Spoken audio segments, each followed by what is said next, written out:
Waalaikumsalam warahmatullahi wabarakatuh. Ya Ibu, saya Nurul Fitriah. Mohon izin untuk wawancara seputar info fakultas dan info prodi. Silakan. Ya. Sebelumnya bisa diperkenalkan diri dulu. Assalamualaikum warahmatullahi wabarakatuh. Perkenalkan, nama saya Siti Lutfi Latifah. Saya prodi atau kaprodi dari Komunikasi Penyiaran Islam. Langsung wawancara ya Bu. Mbak. Ya, jadi bagaimana struktur organisasi Fakultas Dakwah dan Komunikasi Islam?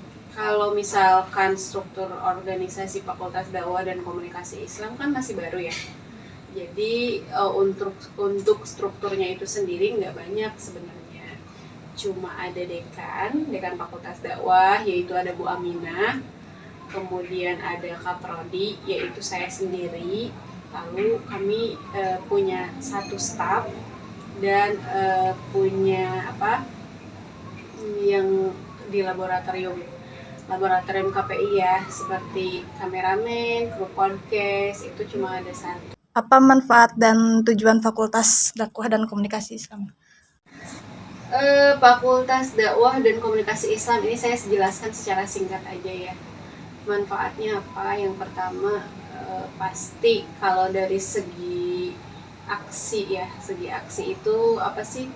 Untuk menyiarkan agama Islam itu sendiri, mengkomunikasikan bagaimana nilai-nilai atau pesan-pesan dakwah. Adapun secara akademisi itu ya untuk mengembangkan research tentang kegiatan-kegiatan dakwah ataupun komunikasi dakwah agar pada prakteknya itu tujuan dakwah itu bisa tercapai, maka adalah Fakultas Dakwah dan Komunikasi seperti itu. Dalam Fakultas Dakwah dan Komunikasi Islam ini kan ada program studinya satu ya Bu ya, komunikasi dan penyiaran Islam. Nah, program studi komunikasi dan penyiaran Islam ini manfaat dan tujuannya apa? Kalau misalkan kita berbicara KPI, karena kan sebenarnya kalau Fakultas Dakwah itu banyak sekali ya ranah keilmuannya, itu ada BKI, bimbingan konseling Islam, ada PMI, pengembangan masyarakat Islam, ada MD, manajemen dakwah dan lain-lain. Sedangkan tapi karena di Naraiba ini baru satu prodi KPI, komunikasi penyiaran Islam. Jadi manfaatnya itu lebih ke bagaimana kita calon sarjana atau bagaimana mendidik mahasiswa agar nanti ketika dia selesai bisa mengamalkan ilmu ke masyarakat untuk menyiarkan agama Islam itu sendiri melalui melalui multimedia, berbagai media gitu, memanfaatkan media untuk siar Islam. Seperti halnya bagaimana kita kan hari ini ada di era digital ya, bagaimana kita memanfaatkan era digital untuk kegiatan dakwah. Seperti kita lihat hari ini kayaknya banyak sekali masalah yang timbul melalui media digital ini ya. Kalau misalkan ini ada hoax, terus ada intoleran, sekarang penelitian juga ekstremisme itu. Kalau kemarin itu nyebarnya itu lewat halakoh, kalau sekarang melalui media sosial. Bagaimana kita meminimalisir itu dan memanfaatkan itu untuk kegiatan dakwah dan menyiarkan Islam yang benar-benar rahmatan lil alamin gitu kan. Kayak banyak sekali tergambar kalau Islam itu marah gitu kan, kayak kamu tuh gak boleh ini, kalau ini kamu masuk neraka. Emang agama sekaku itu kan enggak kan. Jadi ya banyak problematika dari sana itu. Makanya mahasiswa KPI khususnya itu dididik untuk meminimalisir permasalahan-permasalahan atau problematika dakwah. Kemudian bagaimana dia menjadi tidak hanya seorang praktisi dakwah seperti dai, tapi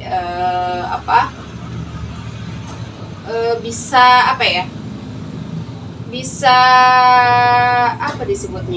memenuhi ruang-ruang dakwah seperti itu sih. Itu manfaatnya Ibu ya? Terus kalau tujuannya itu gimana? Ya kalau tujuannya itu kalau misalkan kita berbicara dakwah ya mengembalikan manusia ke fitrah ya, tapi melalui jalan pendidikan. Seperti itu. Lalu pembelajaran yang terdapat dalam program studi komunikasi dan penyiaran Islam itu apa aja? Kalau misalkan KPI itu lebih fokus kepada 3 ranah. Pertama, kalau kita berbicara KPI berarti berbicara menyiarkan Islam kan, tapi fokusnya pada 3 ranah. Yang pertama hitobah, hitabah, iklam. Kalau hitobah itu adalah kegiatan dakwah melalui media-media konvensional seperti halnya tabligh, PHBI. Nah, itu mahasiswa dibekali bagaimana cara menjadi dai atau misalkan cara mengelola kegiatan dakwah dan lain-lain melalui hitobah itu. Kemudian ada hitabah, yaitu memanfaatkan tulisan atau media tulisan untuk kegiatan dakwah, seperti halnya kita membuat novel tentang dakwah gitu kan, kayak Asma Nadia itu kan novelnya dakwah banget gitu kan, seperti itu. Kemudian ada iklam. Kalau iklam itu tadi lebih ke media digital atau bisa misalnya kayak YouTube, Instagram, media sosial ya dan lain-lain, bagaimana itu digunakan untuk kegiatan dakwah. Kita sebagai mahasiswa dididik, misal ada yang minat menjadi seorang dai-nya atau minat sebagai penulisnya atau hanya kalau misalkan bisa ke film juga kan, ada penyiaran broadcasting itu lebih luas gitu kan, ke film juga sebagai krunya, tapi yang bisa kru dakwah atau jurnalis atau itu tuh yang bisa menerapkan nilai-nilai Islam seperti itu. Lalu kalau keminatan belajar yang disukai oleh mahasiswa KPI, kalau lebih misalkan ke mata kuliahnya gitu. Kalau sekarang itu lebih ke ini ya, kalau saya lihat ya, pembuatan film, broadcasting, podcast, penyiaran, itu yang lebih diminati, dan mungkin karena hari ini juga emang eranya itu kan, eranya digital itu. Jadi anak-anak kalau saya lihat lebih seru dan suka dengan pelajaran-pelajaran tersebut, benar nggak? Kan kalian yang belajar. Iya, benar Bu. Iya, baik. Ya mungkin cukup sekian aja ya Bu ya wawancara. Oke. Ya, terima kasih banyak Ibu. Sama-sama. Ya.